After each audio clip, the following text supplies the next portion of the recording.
Yung bagong gate na improvise ni Papa. Magagamit na, sobrang maulan kahapon eh. So yan, binubuksan niya na. Duran. Ito naman yung dati nating daan oh. Nilist namin dito. Ang lakas ng ulan kahapon. Hopefully, putik din siya ito sa atin. At least tayo lang ang dadaan. Ito dapat ang malagyan ng bato-bato. Oh, Duran, open the gate. Open the gate. Teka, dyan ako. Dito ka sa likod. Ay, ganun ba? Akala ko, ikichat. Ay.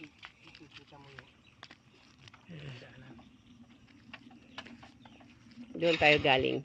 Yung gate ng papasok.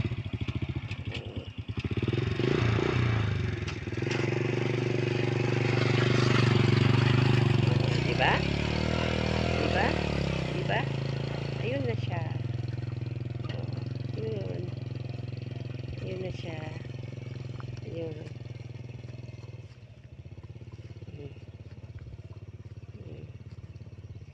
So, sakto.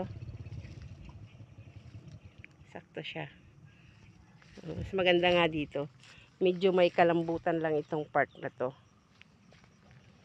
Ito ang mahakutan dapat ng bato. Yung dating gate natin doon sana. Super putik. Kaya, mas maganda na ilipat na. Kasi, gawin nila o hindi yung daan na binigay. Kasi doon ang binigay na daan. Nasanay na silang dito.